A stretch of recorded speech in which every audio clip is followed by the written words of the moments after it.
नमस्कार मंडळी, मी समीक्षा पिंपळकर. माझ्या ब्लॉगमध्ये आपलं स्वागत आहे. आज मी आता आमच्या इथे दसरीला एक दुकान आहे खतीब शेठचं, तर तिथे मी नारळ पाणी घ्यायला आले. हे बघा, आता हे नारळ भरपूर आणली नाहीत त्यांनी, ओले पाण्याचे नारळ कालच नारळाच्या झाडावरून त्यांनी काढून आणलेत. गावठी आहेत, आमच्या कोकणी नारळाचे झाडाचे आहेत. खूप छान आहेत, पाणी खूप छान गोड लागतं. मी मागे पण घेतले होते त्यांच्याकडून 10 नारळ. आता मी 20 नारळ घेतलेत पाण्याचे. हे बघा, आता 20 नारळ घेतलेत पाण्याचे. आज पिणार आता मी हे पाणी. गरमी पण वाढले भरपूर आणि कामाचा लोड पण भरपूर असल्यामुळे नारळ पाणी प्यायले की ताकद मिळेल.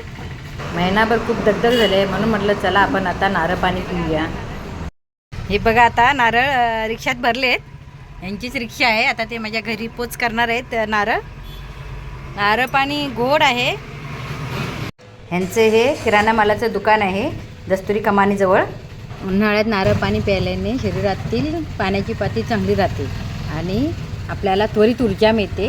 परत त्याच्यामध्ये कॅलरीज कमी असल्यामुळे वजन नियंत्रणात राहते. पण पोटॅशियमचं प्रमाण जास्त असल्यामुळे उच्च रक्तदाब नियंत्रणात राहतो आणि चेहऱ्यावर एक प्रकारचं तेज येतं.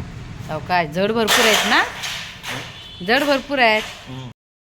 मी आता एक नारळ काढून घेते पाणी पिण्यासाठी. हा बघा, नारळ घेतला आहे आता, पाण्याचा नारळ. त्याचं पाणी काढणार आणि पाणी पिणार. नारळ पाणी मी सतत पित असते. आपल्या पोटातली उष्णता पण कमी होते आणि आपल्या शरीराला खूप फायदेशीर असतं ते. मी आता ह्या झाडांखाली बसून नारळ पाणी पिणार.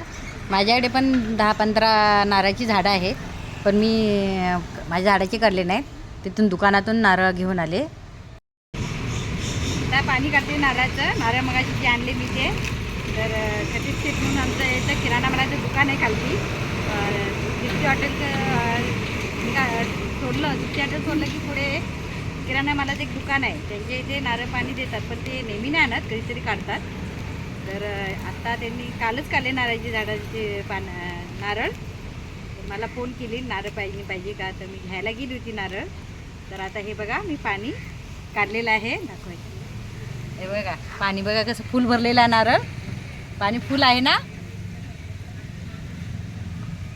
पाणी फुल आहे. आता मी हे टोपात पहिलं ओतून घेते, कारण का ग्लासात ओतताना सांडेल ना. हे बघा, पाणी केवढं फुल आहे ना. आता हे पाणी ग्लासात गाळून घेते आणि पिते.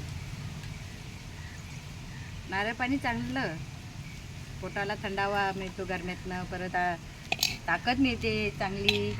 तर हे बघा, मी पाणी पिऊन बघते. मस्त गोड आहे पाणी, एक नंबर. तर तुम्ही तिथून जाऊन नारळ घेऊ शकता. नारळ भरपूर आहे त्यांच्याकडे, महाग पण नाहीत नारळ. 30 रुपयाला एक नारळ. छान आहे पाणी, गोड आहे. मी आता नारळ पाणी पिते. तर आपण पुढच्या व्हिडिओला भेटूया, पुढच्या व्हिडिओमध्ये नवीन याच्यामध्ये. तर माझ्या चॅनलला सबस्क्राईब, लाईक, कमेंट, शेअर करा. चला, बाय.